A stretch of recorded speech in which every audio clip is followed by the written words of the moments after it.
YouTube gang? What's up, YouTube gang? What's up, YouTube gang? What's up, YouTube gang? What's up, YouTube fam? How y'all doing? It's Sid, brought to you by Being in Alignment.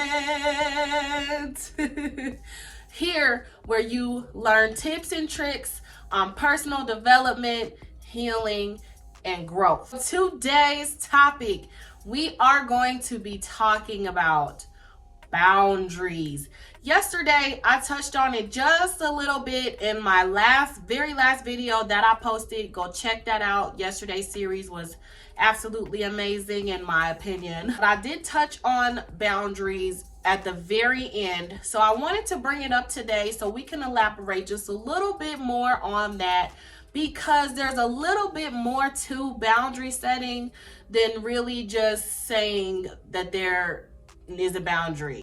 So we're going to go over some steps today. We're going to do some exercises. I'm going to give you some phrases that you can say when you are setting those boundaries. So what are boundaries and why are they important? A boundary is when you have a standard, when you have something that is absolute, that is set in stone, that you absolutely go by.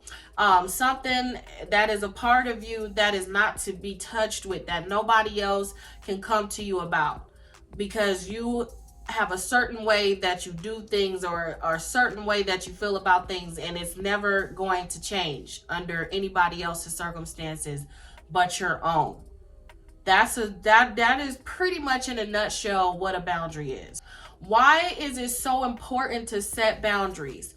Well, I think it's kind of obvious that if you do not set any boundaries, people are going to treat you and talk to you however they want.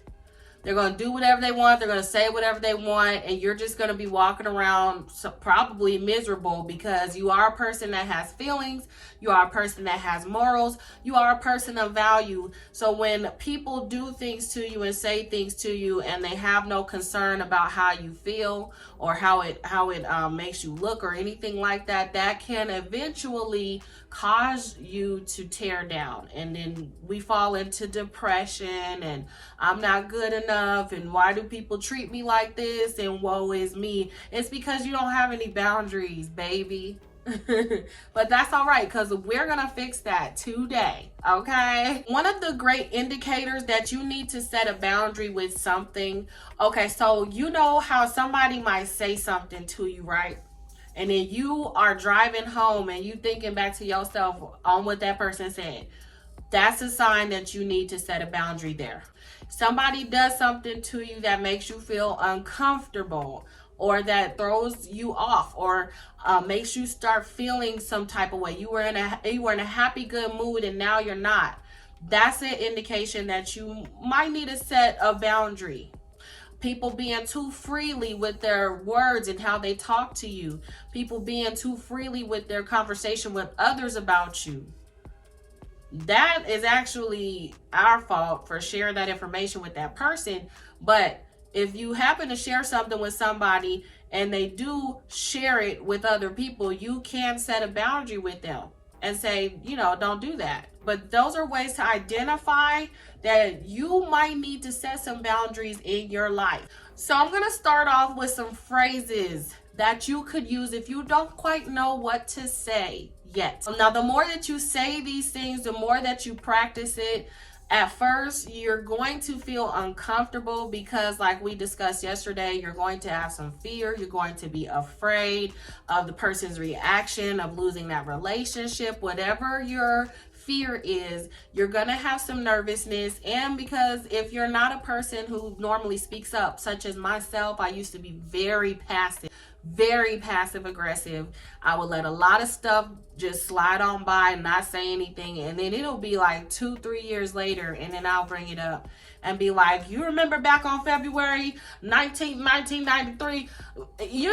People be looking at me like, I don't even remember that, because I didn't say anything. One thing I want to say before I get into the phrases is try to do this when the incident occurs. And I'm so glad I brought that up.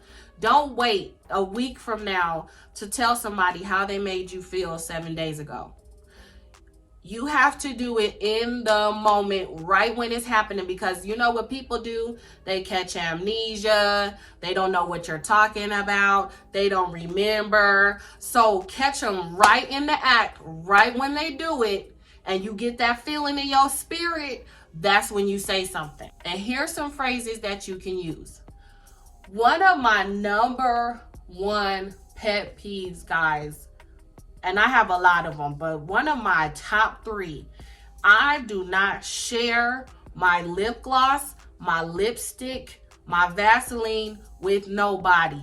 I don't like putting my straw. If I put my mouth on a straw and you take it and put your mouth on that straw, you can have that drink. I was very young when I did that to my auntie, and it hurt her feelings, but I do not care. She asked for a sip of my drink. I thought she was going to take the top off, y'all. She went and put her lips on that straw. I told her she could have it. And she looked at me like, yes, you can have that because that's nasty. All right, we're going to get into phrases that you can say to set your boundaries so that you're having a healthier relationship with people.